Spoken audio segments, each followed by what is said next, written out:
The woods at night have a silence you can feel. It's a living thing, a profound, ancient quiet that fills the air, a natural, heavy stillness that you can almost taste. But that night, the silence was broken, not by a sound, but by a light. A single, glowing pair of eyes in the darkness. I thought it was an animal, a curious raccoon or a foraging deer, and for a moment, I felt a flicker of calm. I was wrong. It was a watcher. It was a profound, malevolent intelligence. And it wasn't alone. It was a network, and it was waiting, and I was the one it was waiting for. My name is Liam, and I'm a young professional, a man who sees the world in facts and evidence. I was driving home from a late-night concert, the kind of show that ends with the city lights still blazing and the promise of a long, lonely drive ahead. I was on a remote, winding road that cuts through a dense, forested area, a road I've driven 100 times. The night was dark and clear, and the only company I had was the hum of my engine, the low, comforting glow of the dashboard, and the distant, rhythmic beat of the music from the concert still echoing in my mind. I'm a skeptic, a man who believes that every strange event has a rational explanation, a trick of the light, a figment of a tired mind.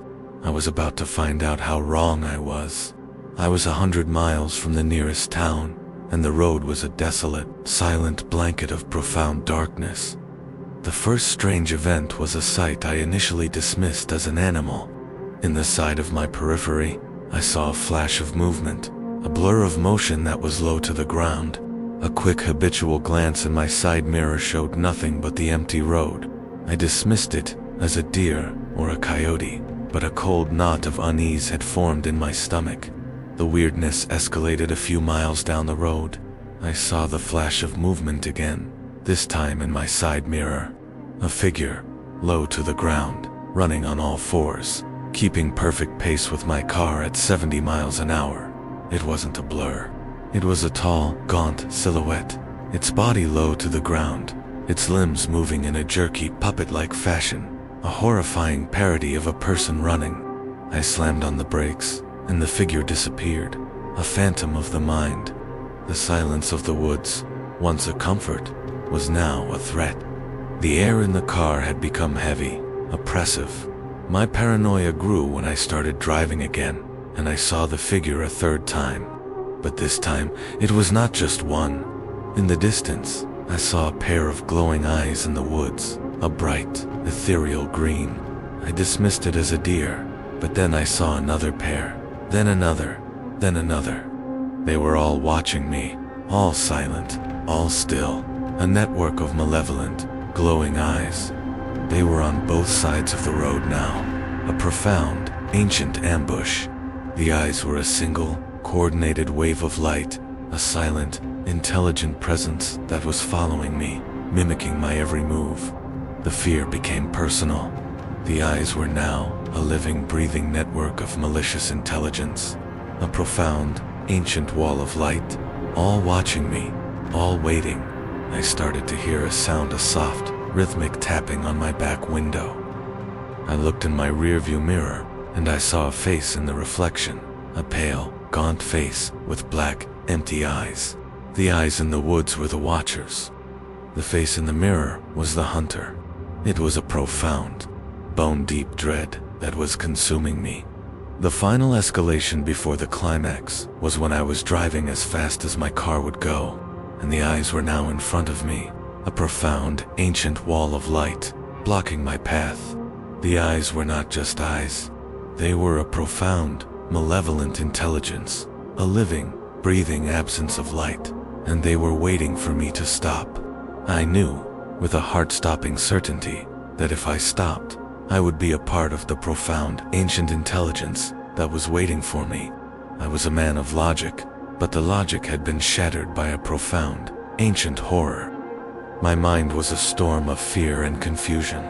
The car, once a safe space, was now a fragile cage, a fishbowl in a sea of profound, ancient terror. The road had changed.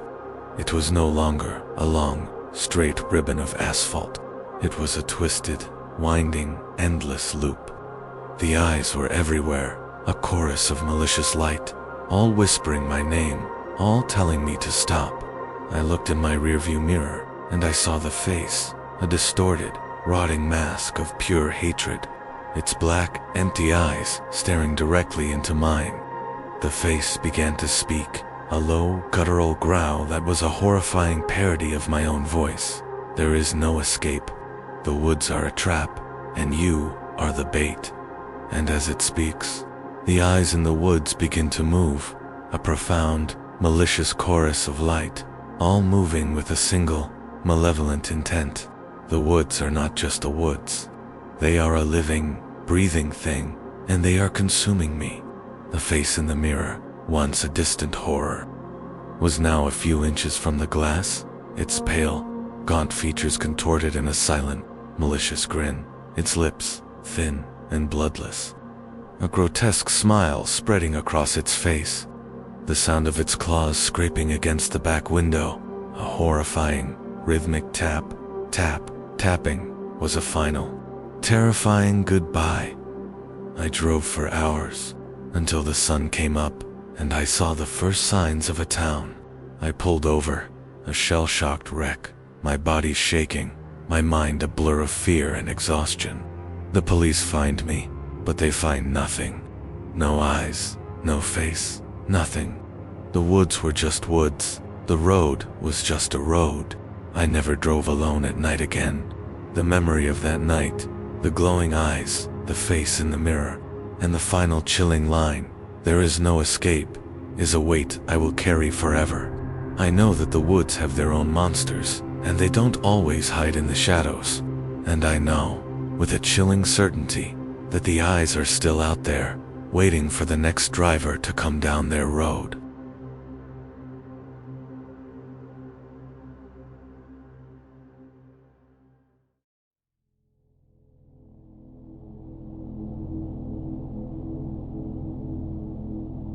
Your car is your fortress. It's your personal space, a steel and glass bubble that keeps the world out. You're in control, the master of your own little domain, and the darkness outside is just a beautiful, silent backdrop to your journey. But what happens when the world gets in? What happens when you're driving alone on a dark road, and you look at your window, and the reflection staring back at you isn't yours, and it's smiling? That's when you learn that a car isn't a fortress, it's a cage, and the thing that's in it with you doesn't want to get out. It wants you to stay. My name is Sarah, and I'm a young professional, a woman who sees the world in facts and evidence. I was driving home late at night, after a long, grueling day at the office, a long, straight stretch of highway, with nothing but open land for miles. The night was dark and clear, and the only company I had was the hum of my engine and the sound of my radio. A low, constant drone of static and late-night talk shows. I'm a skeptic, a woman who believes that every strange event has a rational explanation. But that's about to change. I'm 100 miles from the nearest town, and the road is a desolate, silent blanket of profound darkness. The first strange event was a sight I initially dismissed as a trick of the mind. I was driving along, and I glanced at my window. In the reflection, I saw a figure in the back seat, a silent, shadowy presence. It was a quick glimpse, and I dismissed it as a trick of the mind, a flicker of light, a phantom of the eye. I rubbed my eyes and looked again, but there was nothing there. Just the dark, empty road behind me. But a cold knot of unease had formed in my stomach. The weirdness escalated a few miles down the road. I saw the reflection again. This time, it was clearer, more defined. The face in the reflection was not mine. It was a pale, gaunt face with black, empty eyes. It was a horrifyingly accurate mimicry of a human, a distorted, rotting mask of pure hatred. But it was not human. It was a thing, a living, breathing absence of life.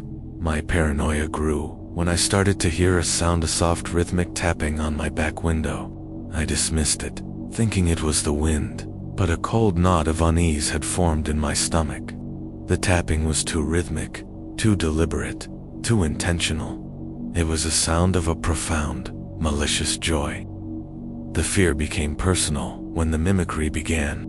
I heard a voice from the back seat, a low, guttural growl that was a horrifying parody of my own voice. "You're all alone, Sarah." The voice whispered things only I would know. A dark secret, a forgotten memory. The entity was not just in the car. It was in my mind, a malicious parasite feasting on my past. It was a predator, and I was the prey. The final escalation before the climax was when the entity's true nature was revealed. I saw the reflection a third time, and this time it was in the passenger window. The face was pressed against the glass, its black, empty eyes staring directly into mine. The reflection was no longer a ghost. It was a profound, malevolent presence that was in the car with me. The face in the window began to speak, its lips not moving, its voice a perfect, chilling imitation of my own. "You're not going home, Sarah. You're staying with me, forever." And the car's engine, which had been a low, continuous hum, suddenly cut out, and the car coasted to a silent stop in the middle of a dense, isolated forest. The road was a trap, and I was the prisoner. I was huddled in the car, terrified, as the chorus of voices from the car became a deafening, terrifying roar. I looked at my window, and I saw the face, a distorted, rotting mask of pure hatred, its black, empty eyes staring directly into mine. It began to move, its long, thin limbs unfolding in a horrific, unnatural motion. It began to speak, a low, guttural growl that is a horrifying parody of my own voice. "You're mine now, Sarah, you're mine."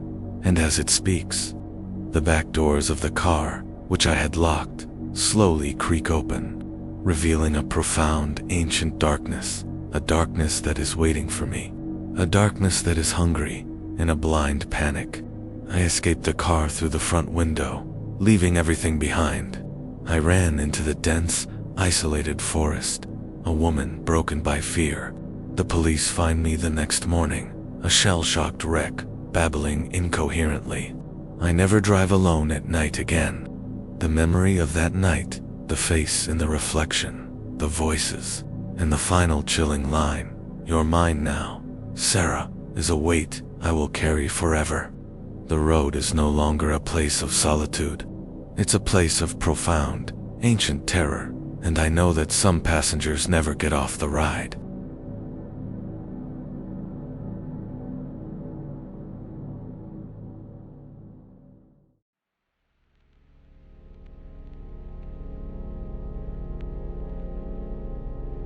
Every good person, every decent human being, has a deep-seated instinct to help a child in danger. It's a fundamental part of our humanity, a reflex that overrides fear and logic. But on that night, on a deserted mountain road, I learned that some instincts are a trap. The sound of a child's voice, a soft pleading whisper, is not always a cry for help. Sometimes, it's a profound, ancient lie. And sometimes, the road itself is a malicious, sentient entity that is just waiting for the perfect victim to come along. And I, with my kind heart, was the perfect one. My name is Ethan, and I'm a young man. A man who believes in empathy and helping people. I was driving home from a long, grueling trip, a remote, winding mountain road that was 100 miles from the nearest town. The night was dark and clear, and the only company I had was the hum of my engine and the sound of my radio, a low, constant drone of static and late-night talk shows. I'm a man who believes that a car is a safe space, a steel and glass bubble that keeps the world out, but that's about to be used against me. I'm 100 miles from the nearest town, and the road is a desolate, silent blanket of profound darkness. The first strange event was a sight I initially dismissed as a lost child. In the middle of the road, I saw a figure, a young boy in a torn, dirty shirt.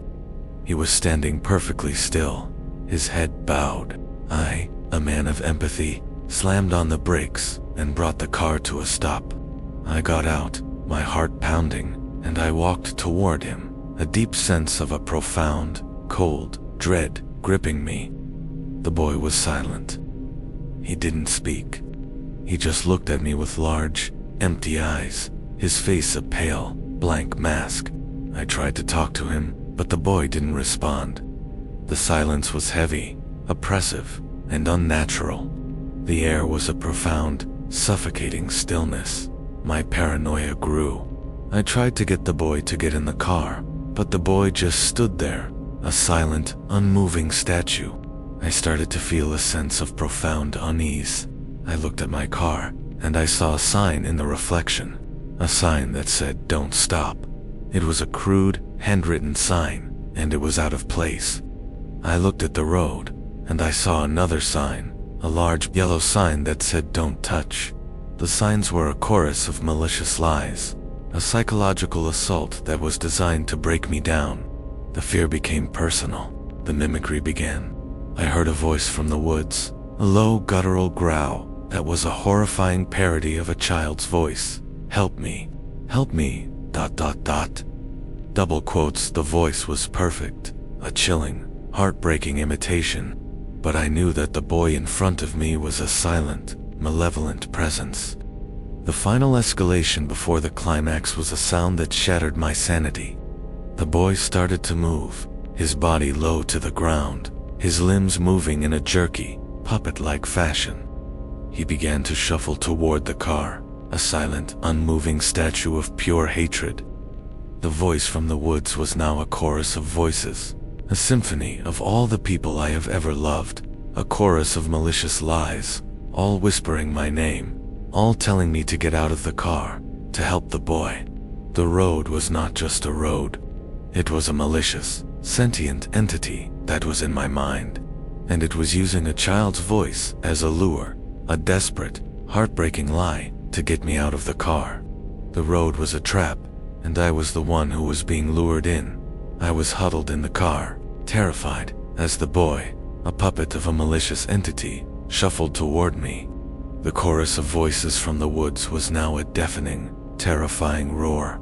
I looked at my window, and I saw the boy's face, a distorted, rotting mask of pure hatred, his black, empty eyes staring directly into mine.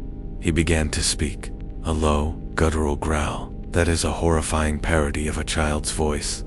"You're ours now, Ethan. You're home." And as he speaks, the road beneath my car begins to crack and groan, and a long, impossibly thin, clawed hand slides through the asphalt, its fingers tapping against the air, beckoning him. The road is a living, breathing thing, and it's consuming me in a blind panic. I slammed my foot on the accelerator, and my car went over the edge of the road, into a void, a black, empty nothingness. The police find my car the next morning, abandoned on the side of a deserted highway, 100 miles from the nearest town. My body is never found. The memory of that night, the boy, the voices, and the final chilling line, "You're home," is a weight that my family will carry forever. The road is no longer a place of solitude. It's a place of profound, ancient terror, and I know that some instincts are a trap,